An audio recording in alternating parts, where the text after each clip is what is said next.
납세는 국민의 의무이자 국가를 운영하는 근간인데요. 하지만 여전히 우리 사회에는 일부 납세자들의 탈세 문제가 존재하고 있습니다. 국세청에서는 국민들이 참여하는 탈세 감시 활동을 활성화해 탈세 예방에 나서고 있는데요. 오늘 심층 취재에서는 탈세 제보와 포상금 제도에 대해 알아보겠습니다.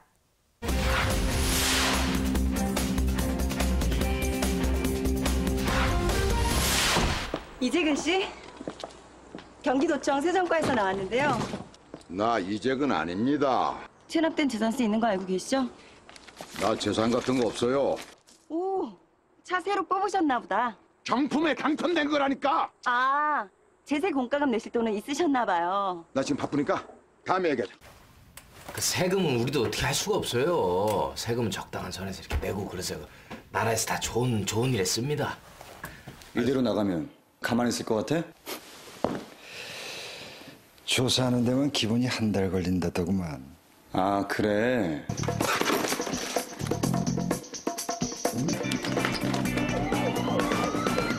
위법 사실을 신고하면 포상금을 받을 수 있는 신고포상금 제도.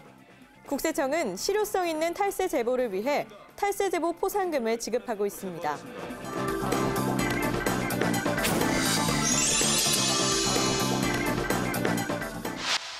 날로 지능화되는 탈세를 막기 위해서는 국세청의 노력뿐 아니라 국민들의 자발적인 참여가 무엇보다 중요한데요.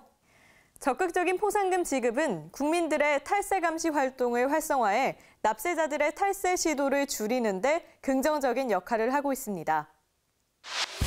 국세청이 지난해 탈세 제보 포상금 한도액을 대폭 인상하고 모바일 신고 체계를 구축해 탈세 제보의 편의성을 향상시킨 결과 탈세 제보 건수는 지난해와 같은 기간 대비 59.3%가, 탈세 제보로 인한 추가 징수액은 103%가 각각 증가했습니다.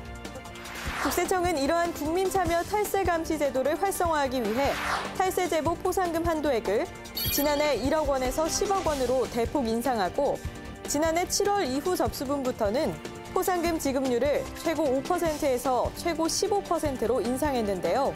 지급 기준 금액도 탈루세액 1억 원 이상에서 5천만 원 이상으로 대폭 완화했습니다. 이에 따라 포상금은 조세 범칙 행위의 경우 포탈세액 등의 5에서 15%, 일반 조세 탈루의 경우 탈루세액 등의 2에서 5%가 지급되는데요. 제보자가 중요한 자료를 탈세 제보로 제출해 세무조사를 실시한 후 추징세액 등이 납부됐다면 포상금을 지급받을 수 있습니다. 하지만 모든 탈세 제보에 포상금이 지급되는 것은 아닌데요. 제보자가 조세 탈루를 입증할 수 있는 거래처, 수량, 금액 등 구체적 사실이 기재된 자료나 부동산 투기 거래, 상속, 증여세 탈루 관련 정보, 또 조세 탈루의 수법, 규모, 정황 등으로 보아 중요한 자료로 인정되는 자료를 제출한 경우에 포상금이 지급됩니다. 다만 가명이나 제3자 명의로 자료를 제공한 경우나 공무원이 직무와 관련해 자료를 제공한 경우, 그리고 무분별한 추측성 탈세 제보를 비롯해 제공한 정보가 부도, 폐업, 파산 등으로 과세 실익이 없거나 조사가 진행 중인 납세자에 대한 자료에 대해서는 포상금이 지급되지 않습니다.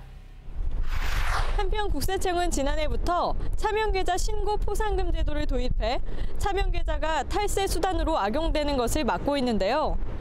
특히 일반 국민들이 일상생활 중에 알게 된 사업자의 차명계좌 번호만 제공하는 경우에도 포상금을 받을 수 있도록 하고 있습니다.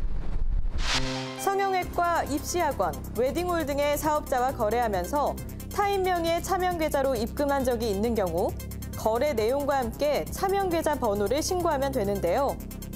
신고된 차명계좌를 통해 확인된 탈루세액이 1,000만 원 이상인 경우 건당 50만 원의 포상금이 지급됩니다. 탈세 제보는 국세청 홈페이지 또는 전화, 그리고 국세청이나 탈세 혐의자 관할 세무서를 방문해 서면으로 접수할 수 있는데요. 특히 최근에는 국세청 모바일 통합 앱을 통해서도 간편하게 탈세 제보를 할 수 있습니다.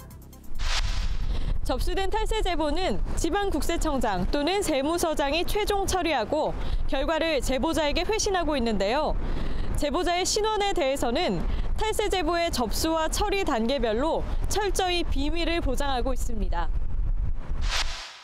국세청에서는 국민들과의 협력을 통한 탈세 차단을 위해 다양한 정책들을 마련해 추진하고 있는데요. 날로 진흥화되는 탈세, 국민의 참여와 관심만이 막을 수 있습니다.